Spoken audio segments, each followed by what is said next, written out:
Hello, Loren here. Welcome. Here I am in one of my offices, and I just wanted to show you how easy it is to use these in your practice.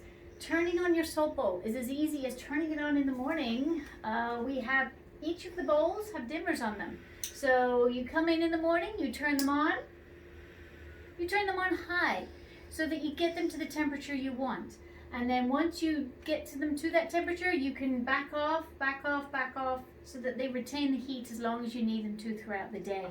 And for me, I have them very close to within an arm's length of my table, so that I can pick them up and put them down as much or as little as I need to during my session. They're quick, they're easy, and your clients will absolutely love them. And that's the word of warning here. Once you start using them, if you use them once on a client, they will expect it again. To my knowledge, at this point, we are the only company who meticulously prepares these stones for working with clients on a professional level. We sand them many times, and then they're seasoned with liquid wax to give them that incredibly soft, glassy feel, so that your client really will not feel the stone. All they will feel is your hand. They'll probably be thinking in their mind, where's that heat coming from? And after a while they may ask, especially when you're working up and around the neck area. But it's just an amazing technique to use, and your clients will absolutely love it. The fact that it's salt, they are the 84 trace minerals, and it's the 84 trace minerals that are compatible with our body. So you not only give your client that heat, there's also going to be a transfer of a trace amount of the minerals. So it's like giving them a mineral work as well. So that is another reason why these stones, in my mind, are so much better than basalt stones or the river rocks, which give you heat, but that's about all. Whereas these, they give you the heat, but they also give you the trace amount of minerals as well, which, as we all know, we're very lacking minerals in our diet and our body and our lives these days. So I'm going to go get my client, and I'm going to show you very briefly how I start using them with my work. Okay? I'll be right back. Hello. So as I mentioned before, with my client, what I do, I prefer to use the stones primarily when my client is face down. Now the beauty of the stones are, you can do whatever you want to do. If you want to use them, if you have a client that comes in and they've got a headache and they've got terrible issues in the neck and upper shoulder, and you want to work with them when they're lying on the back face up, go ahead. But I'm just showing you what I do. The biggest thing, as I mentioned before, is that you always want to use the stone in a moving motion initially.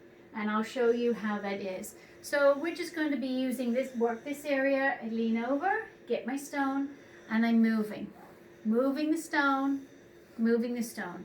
Now, what that does is it tells my client, oh, there's some warmth there. And then I can come down, and I can go down over the shoulder blade area. As you're noticing with me, when I work, my whole body moves as well. I think that might be one of the reasons why I've been able to do massage as long as I have, because it's not just a stationary thing. I'm constantly moving when I work. So then the stone is still in my hand, and I'm coming up to the occiput area of the body. And I'm able to work a little of the levator scapula, which pretty much takes a primary spot in most of my clients with problems with upper back and neck issues.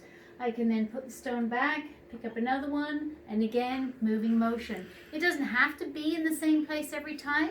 You can go down the lateral arm, up and down, but once that warmth is detected in your client, you can then come up and around, up the neck. The neck is a very sensitive area, so you don't want to start in the neck area because the heat will maybe be too intense. The lower back also is a more sensitive area, so the best place to start is on the upper quadrant, on the lateral arms, up, down, and then again up and around, hold in the occiput area, and do some work down here as well. And again, the beauty is you can use them as much or as little in your work. There are times when I like to use two stones, so pick up a second one. Again, you're always moving when you apply it, always moving. I'm moving and the stone is moving. A really good, very relaxing technique to do towards the end of the session is by putting the stone right up here and then down in the lower back area. It's very, very relaxing, and just to hold these 2 points. For those of you who incorporate Reiki, energy work, you will feel a tremendous amount of energy in just this hold, working with the heat on the base and of the head and also the back as well. Then you can come around, come down, up to the upper back here, down and around and up. And again,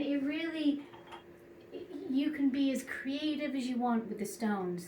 As I had said before, when you're doing any deep tissue work, if you have an area where your client is really having a hard time with you doing any depth of work, just get a stone, have the stone here, come down, work with that area first, so that the heat loosens up the muscles and you're able to really, really get in there in a way, in a depth that you couldn't do without the heat. So that is just a very brief overview of using salt stones with your practice. If you remember one thing from this video, that is always apply the stone initially in a moving motion so that your client can feel the heat, get used to the heat, and not be surprised by the heat. So look out for my other videos. They'll be coming shortly. Thanks a lot. Bye-bye.